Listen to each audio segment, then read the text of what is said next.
The initiative gets its name from the 3 seas that border the region, and the participating nations are Poland, Romania, Austria, Bulgaria, Croatia, Hungary, Estonia, Latvia, Lithuania, Slovakia, Slovenia, and last but not least, the Czech Republic. So on paper, the 3 Seas initiatives, which I will now call the TSI, is an economic project aimed at facilitating a commercial corridor along the north-south axis of Eastern Europe, because most of the existing infrastructure was built along the east-west axis in this region, binding Eastern European countries to Russia. So it's fair to say that for the member states of this initiative, this is a revolutionary geopolitical undertaking. So let's dissect it. In the field of energy, it would link liquefied gas terminals in Poland to those in Lithuania, and new ones would be built in Croatia. The idea is also to connect Romania's hydrocarbon reserves with the larger periphery, possibly linking them with the Trans-adriatic pipeline in Greece and Italy. And this would reduce the need for Russian gas imports across Eastern Europe. On the digital front, the initiative includes the creation of new telecommunications platforms, mainly for trade and research. On the whole, the member states of the initiative have agreed to 48 mega projects. Now, how is all this going to be paid for? Well, the 3 Seas Initiative Investment Fund was brought to life to finance these projects with a total value of 100 billion euros. Now, if that doesn't seem like a lot to you, you're absolutely right. In fact, financing all of these projects would require 570 billion euros. So the 3 Seas Initiative Fund could and probably will seek for other sources of financing. Think, for example, of the European Investment Bank or the European Bank for Reconstruction and Development. These are possible options, but nevertheless, the lack of funding will remain a serious problem. This means that this initiative needs an external patron. And it just so happens that the USA has decided to throw its political weight behind the initiative. In February 2020, the State Department pledged $1 billion in financing for the TSI, an amount that could surge depending on the political evolution of the project. So this initiative really is like an economic platform, but much like China's Belt and Road Initiative, the TSI also has a geopolitical undertone. After the Cold War, many European countries joined the EU and NATO, but since then the situation has evolved, especially because the Kremlin has regained much of its ability to project power abroad in hard and soft capacities. Take, for example, the Georgian War in 2008, or the annexation of Crimea in 2014. Or the ongoing conflict in Donbass, or even the Gazprom monopoly in natural gas. And this forces the nations in Russia's vicinity to reevaluate their geopolitical options concerning Russia, especially since Moscow's geopolitical agenda in East Europe is to push westwards. And none of the East European nations want to return to Russian servitude, which is why many think tanks and lawmakers and business tycoons in the East consider Russia as a long-term threat. So basically, the geopolitical motive of the TSI is to form a belt around Russia's frontiers with the European peninsula and thereby block Russia from moving west. Another consideration is Turkey.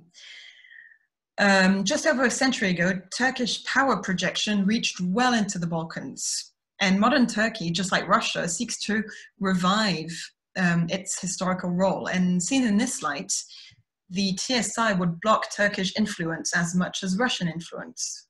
But the primary objective remains the latter. What's interesting is that the scale of the TSI project somewhat matches the scale of the historical Inter-Marium concept, designed by a Polish statesman called Józef Pilsudski. In the 20th century, Polish lawmakers led by Pilsudski immediately started campaigning for the Inter-Marium project, a massive confederation of East European nations. So although Pilsudski's idea failed, it does share much with the current geopolitical project. And in fact, Inter-Marium means between seas, a terminology that's very close to the Three Seas initiative. So one could argue that the TSI is a sort of revival of the Inter-Marium concept. Furthermore, each of the participating nations has its own interests to consider in this initiative.